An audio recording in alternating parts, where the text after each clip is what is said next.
All right, everyone. Good morning. All right. Please turn on your cameras. I'd like to see your beautiful faces.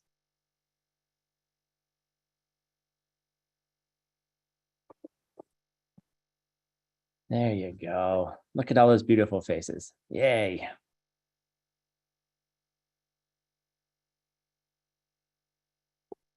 Hello. Anna, you should be flying like now. Okay. All right.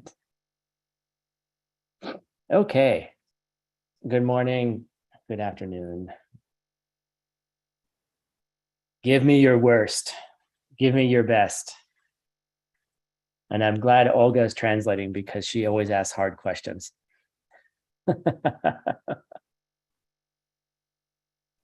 Hi, Lindsay. Hi, Ella. Hi, Israel. All right, Edmund. Okay. Well, this is your show. This isn't my show. So please ask me your questions, and then I will attempt to answer them. And we can have a little dialogue. So you can unmute or you can type in the chat.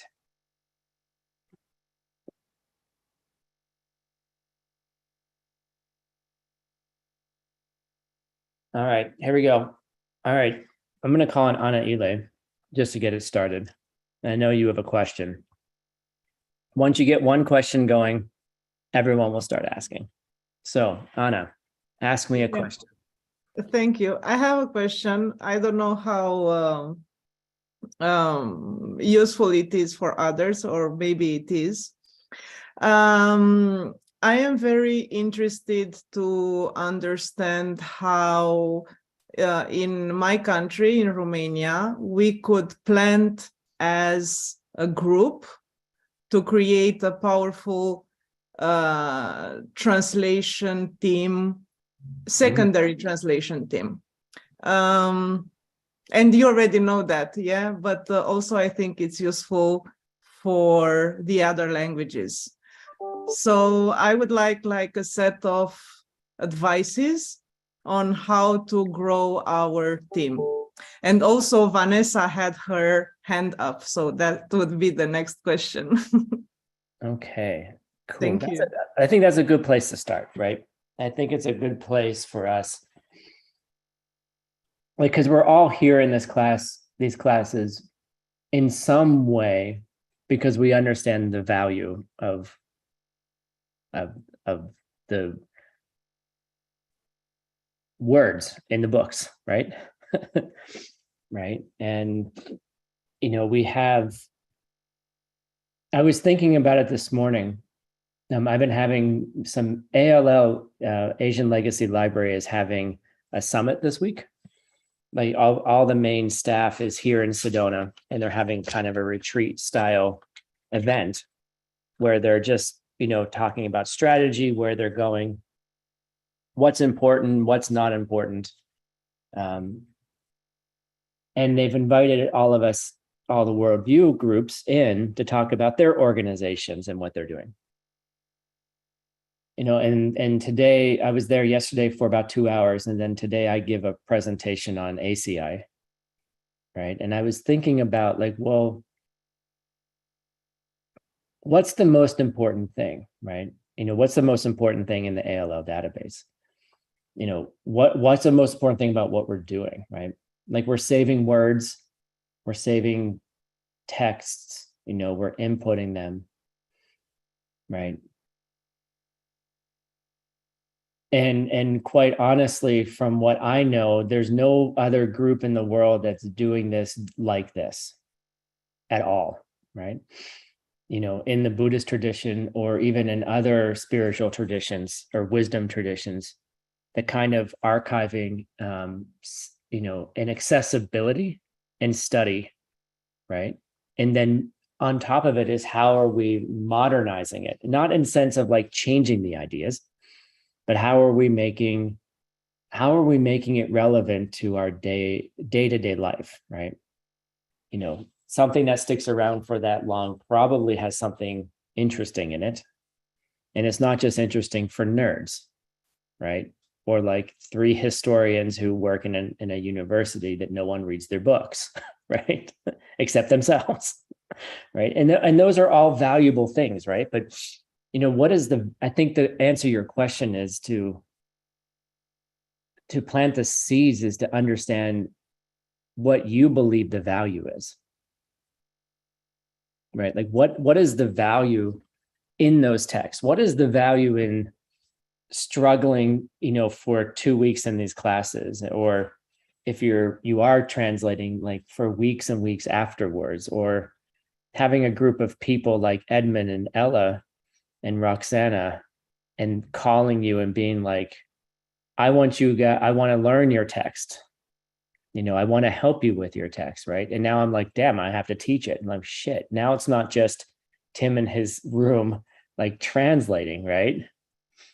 You know, with the cats, right? You know, sitting here, you know, doing that stuff. Like now it's bigger than that. It's like other people want it. And I'm like, they don't want Tim. They want the text. They want the wisdom, right? Right. It's not about Tim. It's not about me. It's about who you can help, I think. Right. And you are, you know, how do I say this?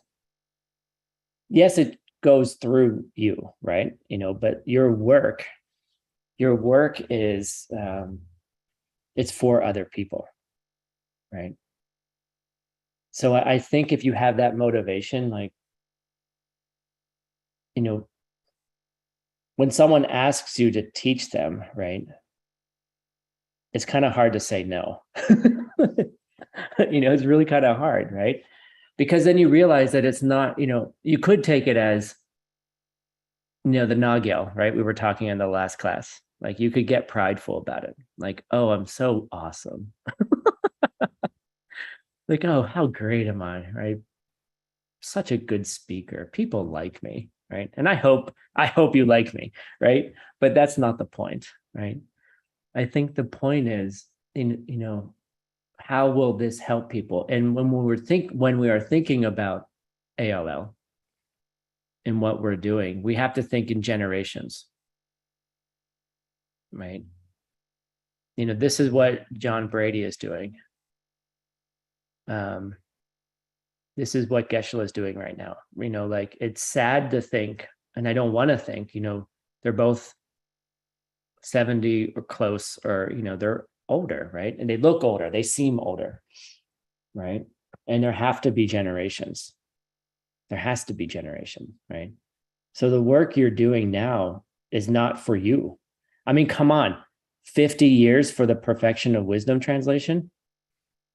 That puts me at 94. Can you see me in my rocking chair? Just like, I will get this done. My arthritis in my hands, you know, finishing the last colophon, right? And then, you know, that's the end. Right? Can you see me dying as I, you know, finish it, right? It's not even about me. At that point, who the hell cares? I mean, I mean, like, I won't be here anymore, right? So you have to think about others and how it can help them, you know, and really, what can these texts do? They're a gift of liberation, right? They can free you from suffering. They can free others from suffering. They can free you up into the idea of normal death, right?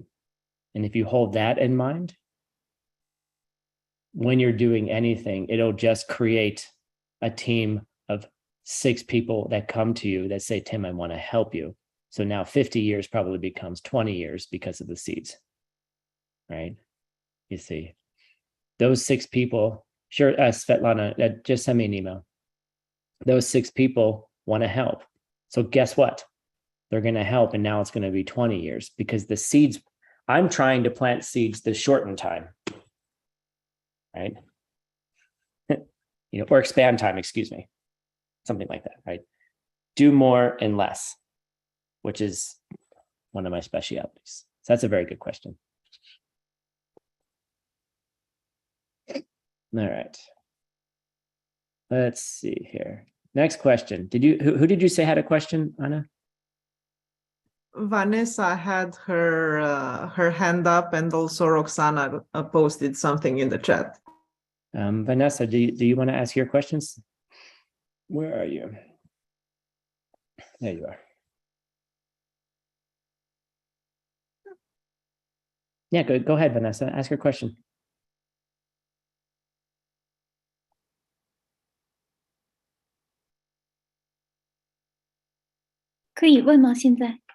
Hello. Hello. I say in Chinese. That's fine. Go in Chinese is okay. 我的问题是这样的，就是我们修行的话呢，学习了空性，然后我理解的是三部分哈，我自己理解的是三部分，一部分是空性，理解空性，然后呢是要让我们升起菩提心，通过最近学了6阶呢，又知道其实一直以来就是我们要遵守十善业，就是要持戒。那这三者之间的关系，就是好像我们通过学习，就是持戒是非常重要的，就是首先要去遵守十善业，然后这三者之间的关系是什么呢？或者好像就是觉得我们首先要去遵守十善业，然后又要理解空性，还要升起菩提心。我想问一下这三者之间的关系，或者我们是不是首先要遵守十善业？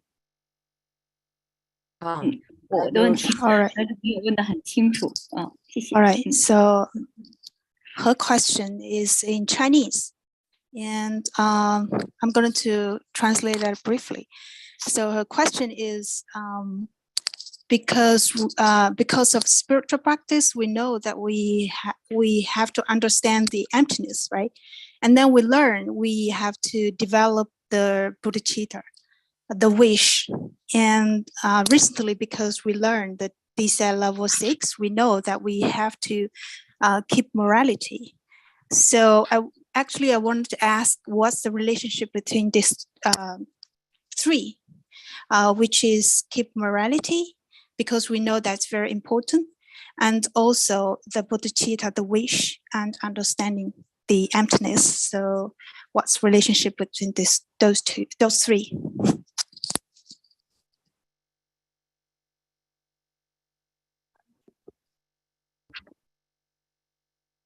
Well, I think, thanks for the question. I think that's a really good place to be when you're trying to understand all these different ideas. And I'm trying to think of how I want to answer it.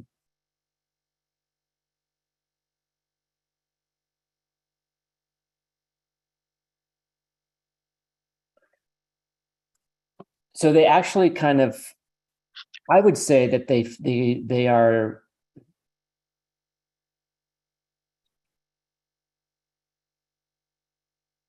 I would say they're all different pieces of the same pie. Okay. Meaning I think they're all, when we're trying to understand the elements. Okay, so, all right, let me take a step back. In Sugeng's class today, we were talking about this idea of Abi pride, and I love this idea. I love this because I'm like, yeah, the way that Tim sees the world is the right way. I'm only getting information through Tim's senses, through my nose, through my eyes, through my ears, through touch, through taste, through my thoughts, right? Through my interpretations of it, right? even when I'm trying to pretend that I care about other people, right? Those are my senses interpreting what I think other people are experiencing, right? So even if I was listening to class, I was walking down the street over here getting the coffee, and I was listening, and I just started laughing. I'm like, wow, this is hysterical and seemingly hysterically impossible, right? The only access that I have through all of this, even the Dharma itself, is through my senses. Okay. So here I am, the great Tim Dharma practitioner, right? The great mixed nuts translator, right? The one who's going to save the world. Okay. And I just, like, I almost, like, I was laughing, like there were a couple of people walking and they were just like, what's going on with this guy? Right. And so we're trying to get out. We're trying to get out of all of this using something that's already broken. Okay, our senses, right? It's already broken. We are necessarily already misunderstanding things. Right? So then we get the parts, right? Okay, all right, here we go. Let's go into the parts. You know, we kind of start understanding there's this thing called emptiness, right? Right, and you start going, wow, okay, I can think about things coming from me. I can be like, well, look, the pen. Do you have a pen here? I don't. All right, the pen, right? I can understand the dog sees it differently. Great. Okay, good. All right. So there's some kind of logical analysis, right? Ooh, I got that maybe the things that I'm seeing aren't by nature the way that I'm seeing them. Okay. You're like, oh, okay, that's kind of cool. So when you actually get to the implication of that idea, it should blow up your head, right? It should be overwhelming. Because are you saying that everything I perceive is somehow coming from me? Yes, right? Even other people, right? Even the experience of other people who have their own separate seeds are coming from you, right? So then, so then you can say, well, oh, crap. Okay, so those people are coming from me, right?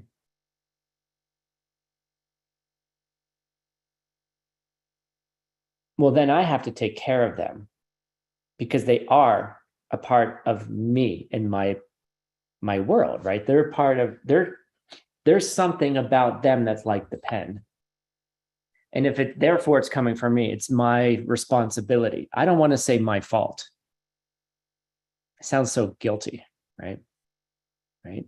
But yeah, okay, well, yeah, that's coming from me too, them, right? And then the real work starts, Dakshen Namje. What does that mean, Roxana? Exchanging self and others. Right, exchanging yourself. And I don't know if it's and or for. It's kind of ambiguous. Like then all of a sudden, the way that you behave, right? You go, well, how would I treat the things that are coming from me? Like if my body is this way, right? I do a massage in the morning to like get the dry skin off. I take a shower, I brush my teeth, I sleep, I put food inside, right? I go to the gym, I hang out in nature, I do all of these things. I take care of me, I get sick, right? But if all these things are coming from me, then you're coming from me. So then there's some choices. I could be like, that's nice, go to hell. Or if I really felt it, I would be like, I have no other choice but to take care of the things that I see. Right. And it's all, and you have to think about it, and that's why, you could, this is when people have very deep spiritual realizations, like, and overwhelming, because you go, oh my God, how do I, like, this is overwhelming, right? How do I take care of my own projections? Right? How do I take care of that? Right? And then that's where we get into like how we behave, right? Like if I'm talking to if I'm talking to one of my staff members and I'm like, well, what is it like to be in front of, what is it like to be them looking back at me as the boss? Right? How do they see me and my actions and my words and my facial expressions and my feedbacks and my guidance? Right? So then all of a sudden I'm hyper aware of how other people are reacting to me. Right? Because I know that the way that I behave becomes relevant to the things that I see and hear and taste and touch and think, right?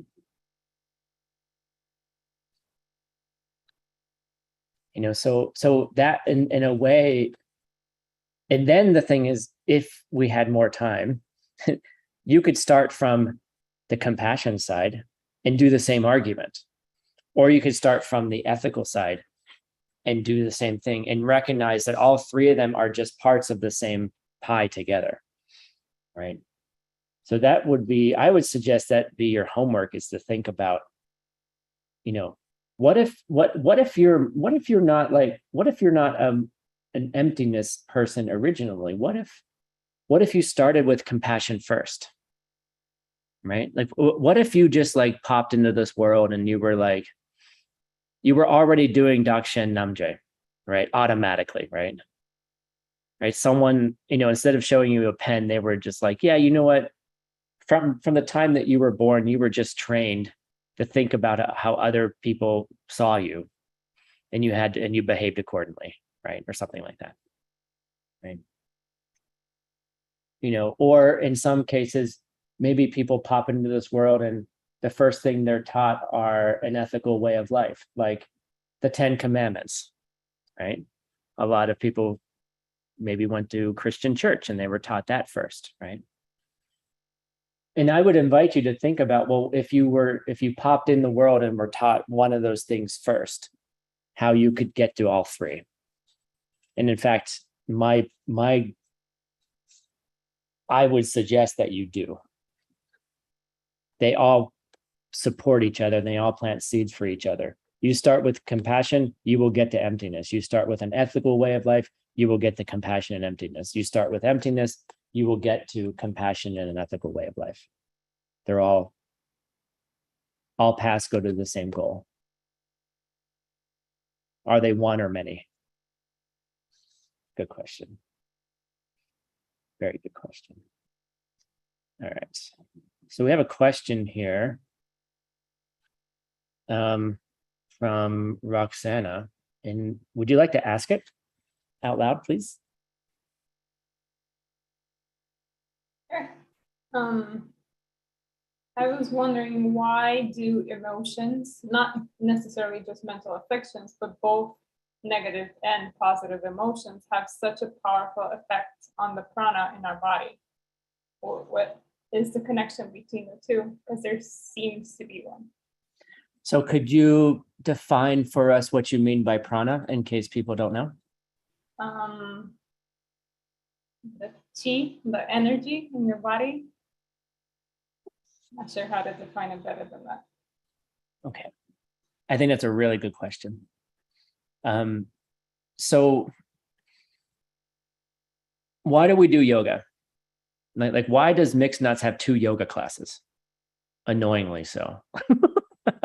I hate, I'm just kidding. Why does Mixed Nuts have 2 yoga classes every day? Right? Part of it is exercise, right? There is something very important about, taking care of your body. We went to Kyoto, and every day in Japan, we were doing something. We either went to the gym probably 10 times in the 15 days we were there, or we went on a walk around the city. There was one day where I didn't go, but I got a massage, right? I was still doing body work, right? Okay. So, part of, there's different presentations of this, but there's different levels of our being, right? And so quickly, we call them the koshas, right? And if I mess it up, please correct me. I think I got it all. The first one is like the physical body, right? Your physical body, your flesh, right? Flesh and bones. The next one in is your breath, okay?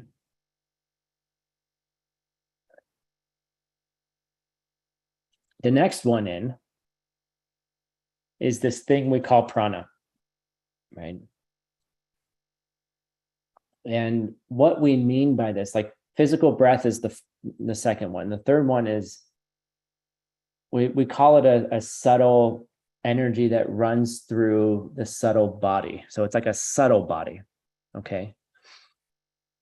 And this is where, like, if you were to ask me about science and be like, well, where is it, Tim? I'd be like, well, it's not like you can cut your body open and find it. But a lot of traditions, Chinese medicine has it, Tibetan medicine has it, Ayurveda has it. So we call this, there's a subtle body, right? And in yoga, we work at that level. We work at the level of the channels, the way that the prana moves, right? And this is a much deeper teaching, but you can think of it as the energy around which the physical body takes shape. Okay. And it's one of those things that, in terms of evidence-based science, the way you get there really is, is through direct experience, right? Claudia, is that your son?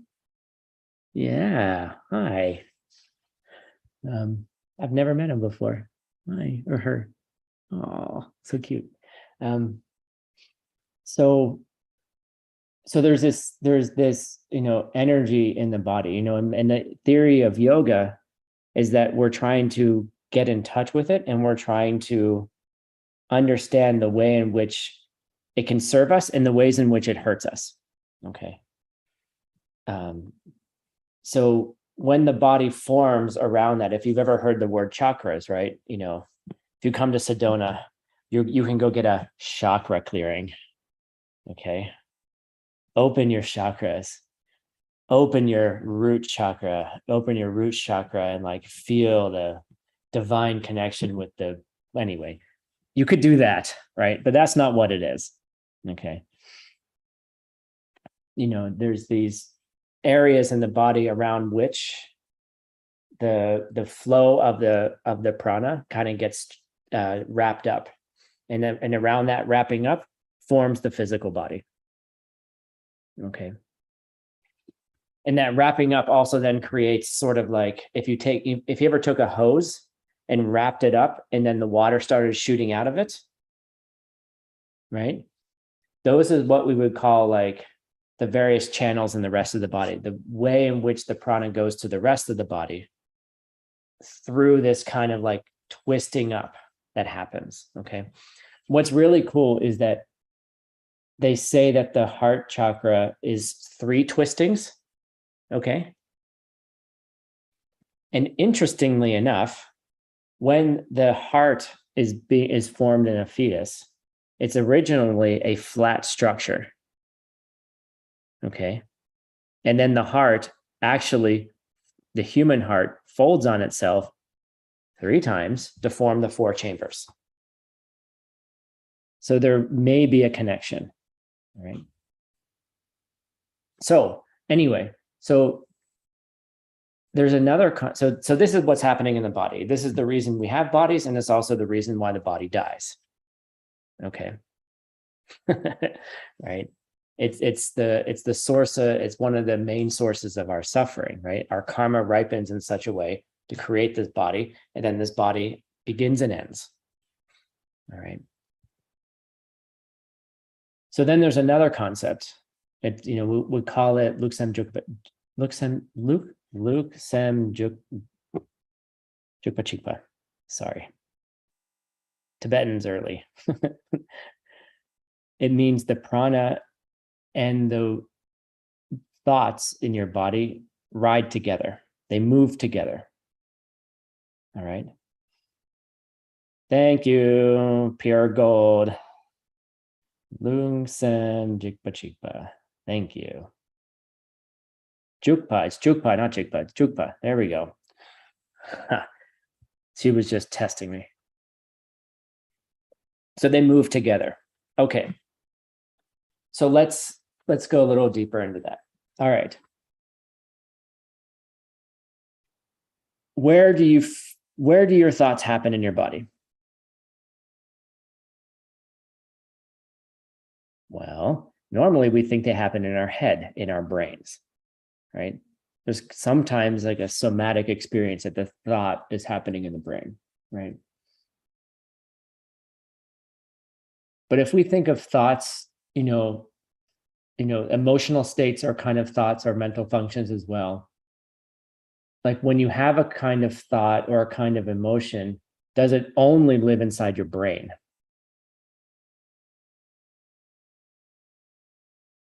Has anyone ever had an experience where they felt their emotion in their body? Like, I don't know, someone gives you bad news and then all of a sudden your chest feels empty. Or you get angry and your throat starts tightening up. Or or the bottom of your stomach feels like it's about to empty out because of an emotion, right? Like where do you feel the thought? And people who are very somatic and body oriented, body expressors, are naturally more in tune with that, I think. Right. So this concept of the thoughts and the prana riding together, like where the thoughts go, the prana goes, right? I want everyone to think about their left index finger. Close your eyes and think about your left index finger. Hopefully you all have left index fingers.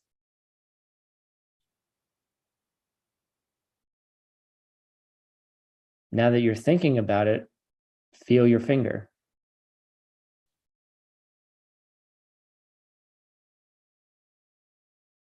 That's Luksem Jukpa Chipa. Okay.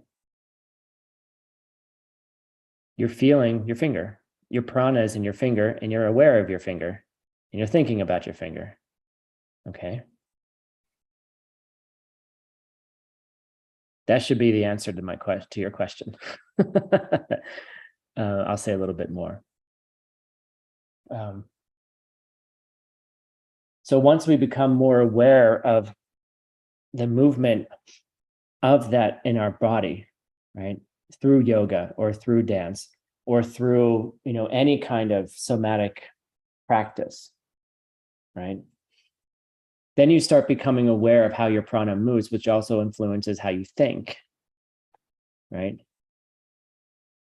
I had an argument with someone, the beginnings of an argument the other day, and my throat tightened up. My face got a little red, redder than it normally is.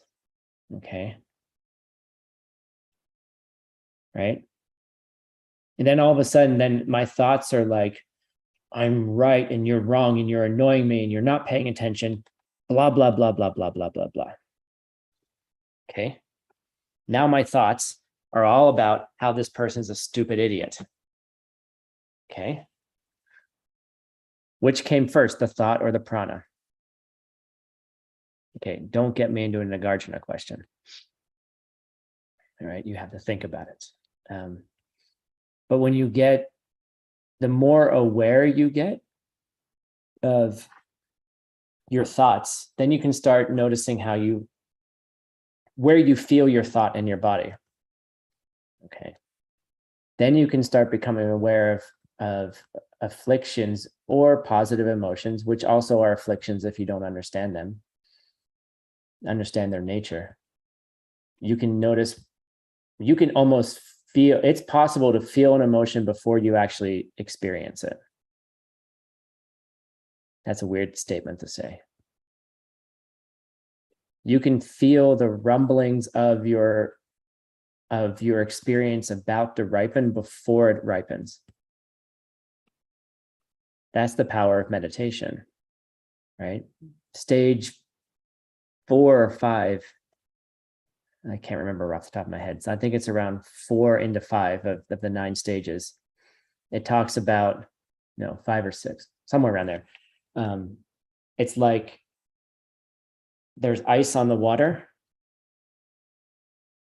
and there's just a little bit of movement underneath the ice, right? That little current, you feel that current before it even pops through the ice, right?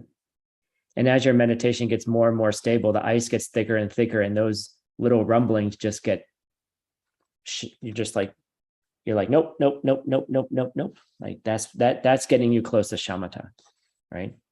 But before that ice gets thick, you might just have a small clear lake or a little bit, but then you start feeling the stuff moving underneath of it, right? And then you start recognizing the seeds that are ripening. And then you start doing, thank you, subtle agitation.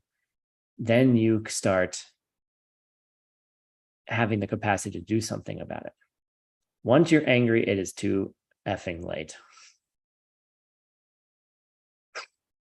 Right, Kat? It's too late, right? It's too late. Kat and I talked about this the other day. It's just like, once the affliction is there, it's too late, right?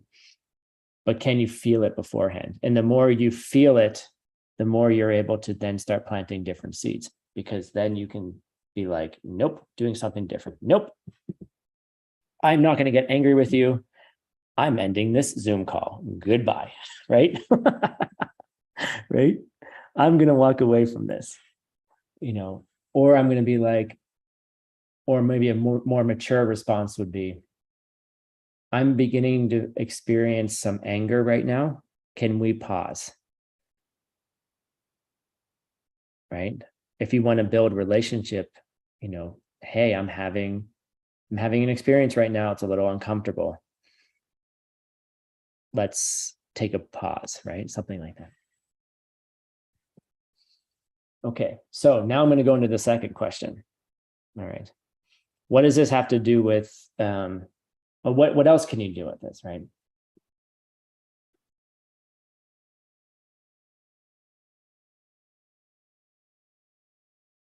We're not going to go there yet. Let's go to a different question. But I think I hope that helps. Why, like, any emotion in the body without, okay, there's the last part. Where does it come from? Right?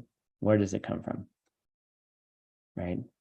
If you look at what Anna put in the chat, the kosha furthest in is seeds. Actually, there's a 6th one called emptiness. Okay. Right. But change the seeds, change the thoughts, change the prana. I don't necessarily agree that 4 is deeper than 3. I think Lung Sem Jukpachipa actually might argue that they're kind of closer in a kosha, different presentation. But change the seeds, change the world. Because if you change your prana, you change the outer world. See? Because there's actually one after the physical. Seeds, thoughts, prana, breath, physical, outer world. The other kosha is the outer world. And don't think that you stop because your skin stops. That's where I'm going to stop there. Okay, next question.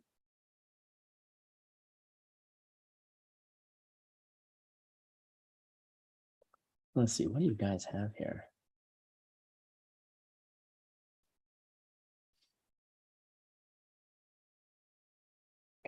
Someone asked an interesting question, and I'm going to address it indirectly by addressing it directly. Somebody has heard in this class, they've heard about Vajrayogini. What is the meaning of Vajrayogini? You know, in the ALL database, we have a tremendous amount of books, both Sutra and Vajrayana, okay? And I think if I remember the number, Roxana, you and I talked about it, was 136. I think we saw it the other day. It was 136 Vajrayana categories, okay? And of those 136, I'm making up the number. It's somewhere around there. I'm sorry, I don't have it in front of me. If anyone wants to go into Gopher and figure it out, someone will do it. Some nerd will do it for me. By the way, this is how I teach. I make you guys do it. Of those 136 Vajrayana, diamond way texts, one of those categories is Vajrayogini. Okay. So, and in the Vajrayogini lineage, there are a tremendous number and different subcategories. Okay, right? So, what is the meaning of it? The meaning of it, I can't talk about. Okay, because it's something you have to discover on your own. But I can say that the more you study, the more you practice, the more you understand emptiness, deeply understand emptiness, deeply understand compassion, deeply understand the value of an ethical life. We gave vows last night, by the way. It was so cool. This is how cool some people are. A guy from Austria was in Chicago for work. He studies with one of our teachers, flew to Sedona, just showed up. Well, I mean, there were some emails and discussions. He just didn't show up, but there were some requests made. And then all of a sudden we were giving this guy vows. Okay. He gets it, right? He understands, right? And I was sitting there and, you know, we all got a bunch of flower petals. You know, we did the whole ceremony, right? And then afterwards you throw the petals and, you know, make a big mess and celebrate. And, you know, someone has to clean it up afterwards. And I was just thinking about like the emptiness of all of it. Like, here's all these people in this room. And here's this person who I don't know, who none of us know. No one has ever seen this person in our life. No one has ever seen this person in real life. Even their teacher, as far as I understand, it's only been through Zoom. Okay. I asked the question, oh, you know, ACI, I took some courses back in 1993, you know, and I've been like, you know, just the words that were used were, I've been secretly following the courses. Okay. All right. So here's this guy, right? Taking the vows, right?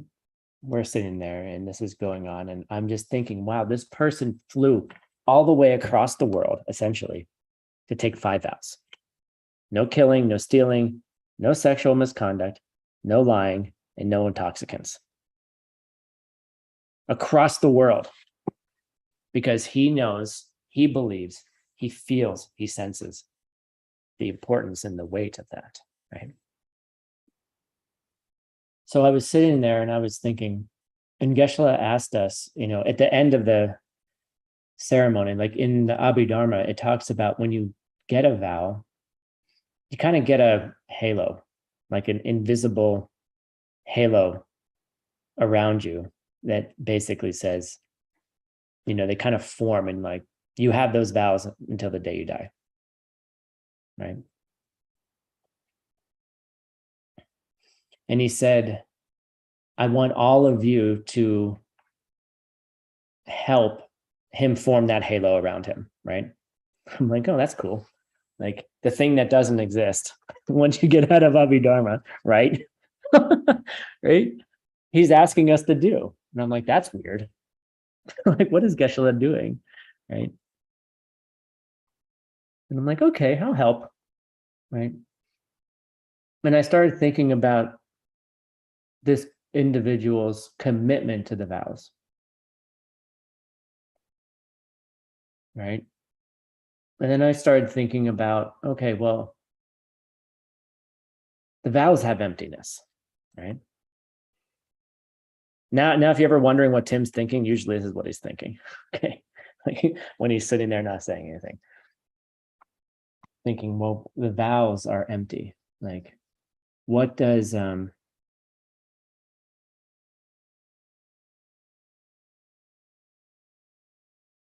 what's the power of them if you understand where they're coming from, right? And then I started looking around the room, and we're all like holding these flower petals, right, in our left hand. And I was like, who is this person? Who are the people that are sitting around me, right? It's like, oh, well, look, there's 2 people from Vietnam who showed up. There's some people from Austria. The whole ALL staff was there. Geshe Michael was there. Whole groups of people were there. And I'm like, people have emptiness too.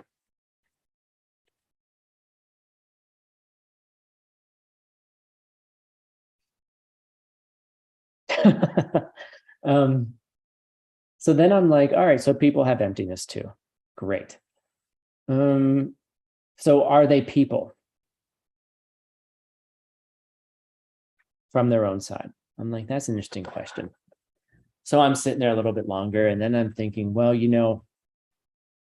me, Tim, I have emptiness too, right? Tim has emptiness, right? Tim is not the only, like, I'm not only a person in flesh and bones, Homo sapien, in 2022, right? Like, am I that? Am I this? Am I the thing that I think that I am? Right? And then I started getting this suspicion, this interesting suspicion. I was like, I'm freaking tired. It is 9 p.m. I've been up since 5 a.m. And we're in Lama, excuse me, Holy Lama is asking us to take vows. I'm not taking vows, he's taking vows. And I'm like, part of me was like, I just want to go to bed, but I just submitted my, like, just be tired. Who cares? Something cool is happening. So then I'm thinking, who are all these people? Who is Geshe Michael? Who is this person? Who is this person? Who is Mark? Are they who I think they are? And I'm like, well, my seeds are showing me that they're this, but they could be anything. They could be anything right now if I had different seeds. We could be in a burning hell realm right now. Or more interestingly, they all could be enlightened beings in this room right now. Okay. And then, okay, Tim, you're just pretending, because we know that when you hold up the pen, you can't just say, the pen, you can't just close your eyes and wish the pen to be a diamond, right? You can't just wish it, right? Oh, so Tim, are you just wishing that everyone were enlightened, but they're really just people?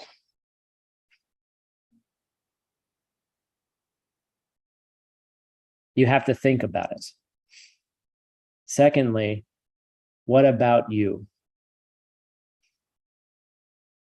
What if I had different seeds? You know, we're talking about in words, mind only text, the developable part of you to turn you into an enlightened being. Okay. Right?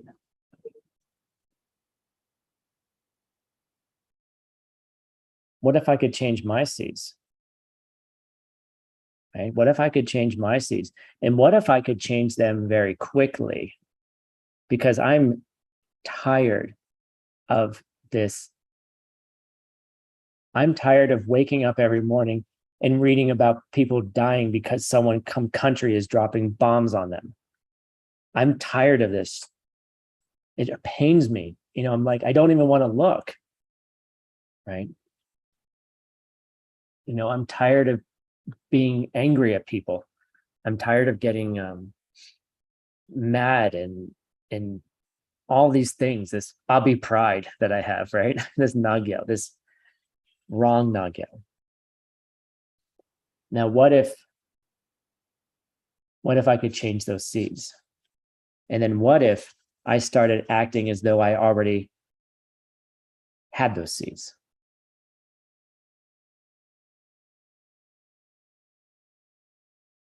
And that's when we shift from Abi Nagyo to divine Nagyo. That's when we shift to divine pride. And that, after you think about it for a while, is the meaning of Vajragini. Okay. Next question. And you're all like, what can I say now?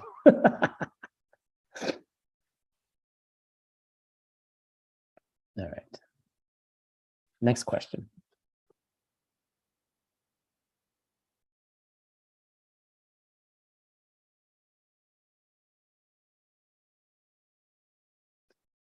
And if you study the mixed nuts for a very long time and you serve other people and you understand emptiness directly, that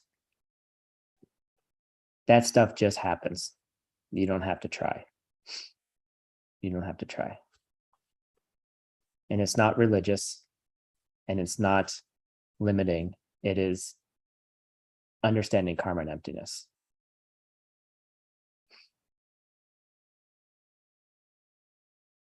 All right. We got time for one more question. Let's go. Don't waste the time. Don't waste time, guys.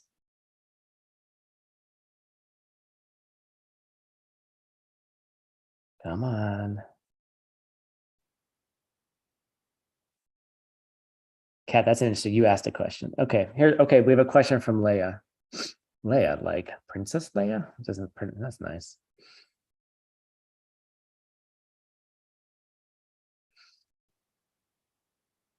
I'm not sure I understand the question. At what level does turning the wheel take place? I'm not sure what you mean by turning the wheel. Can someone translate, please? I see the question earlier. Could you explain a little bit more, translator? Does turning the Dharma wheel is happening at which level? Does it? 就是转法轮，就是转法轮和空性它是怎么相关联的？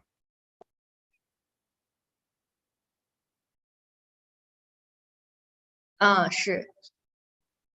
因为格西老师提到过几次转法轮，但是我不知道跟这个空性有什么关系。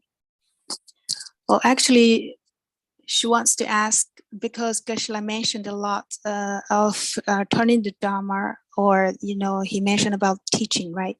3 times of teaching. So I don't know. I'm wondering what's the relationship with this turning the Dharma, I see. turning the wheel, and emptiness. Yeah. Okay, I understand. I'm going to do it quickly since we only have a few minutes. So turning the wheel just means teaching. Okay, it just means like you're teaching Dharma, you're teaching, right?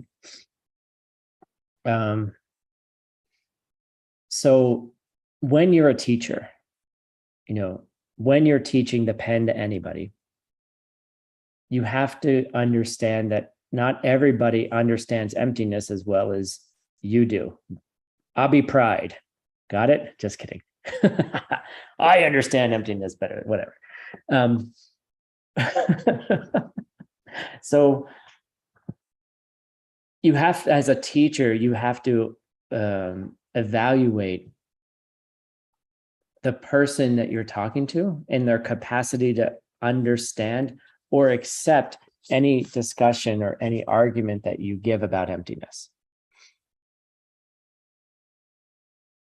Right? So a lot of times, I'm in these classes and we're in like upper middle way, lower middle way. We're like tearing apart subtle points of the gotcha, right? And then I go to work and I'm like, the gotcha that person has is the only thing they can understand. And in fact, I have an employee who can't even understand this, that there could be 2 different perspectives in the same room. I have an employee who can't even understand that the way that they see things could be even slightly different than the way someone else sees it. Do you know how annoying it is to work with this person? Do you know how many conflicts this person creates? This person creates, right?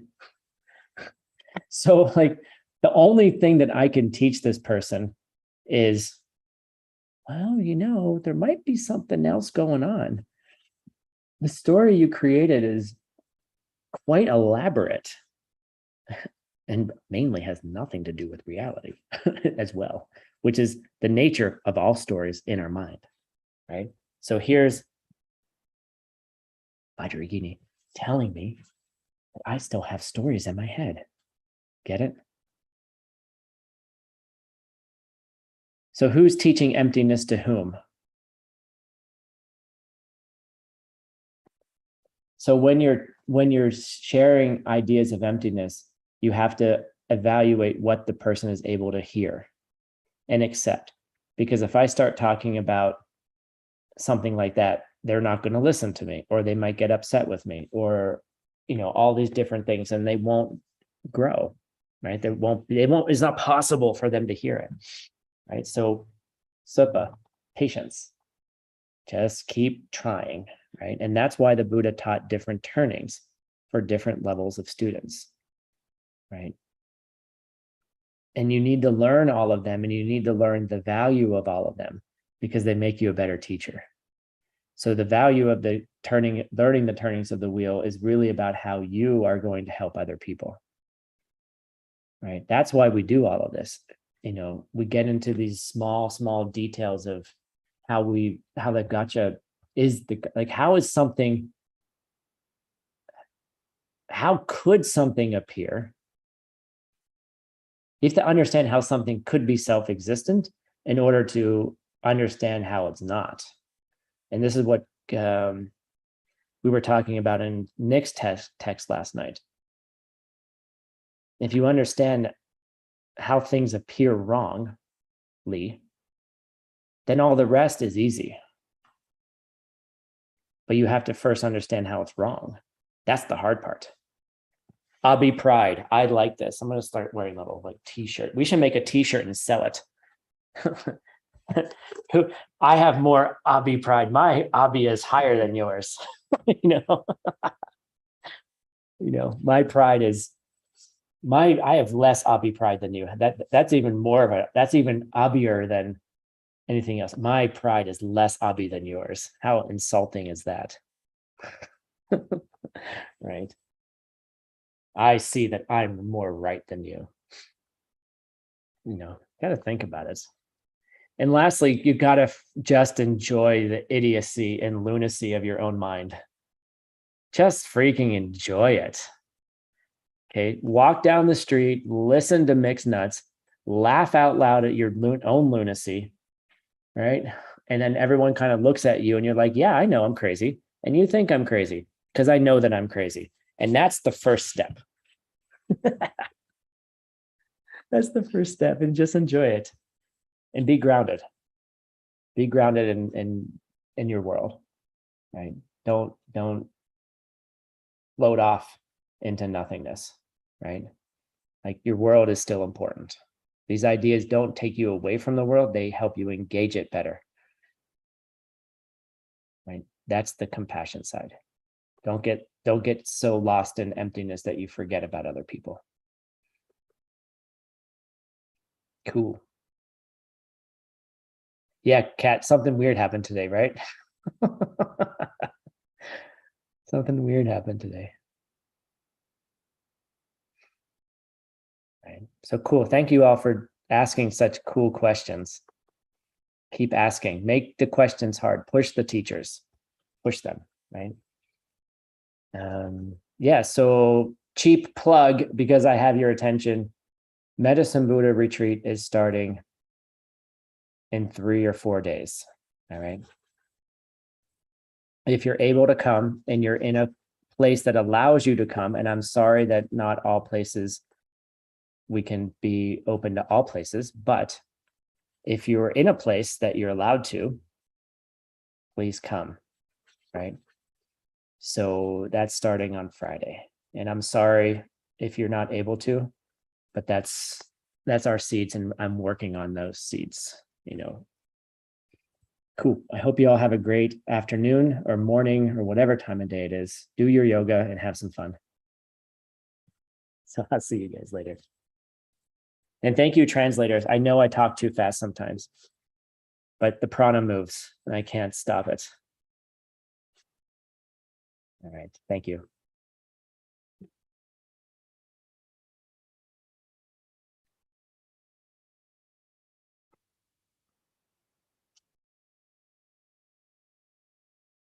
Oh yeah, Gina.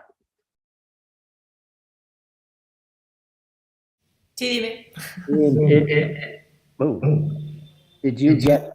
Oh, some weird. Oh, you have a thing on. Did you get the note about what's happening at Diamond Mountain?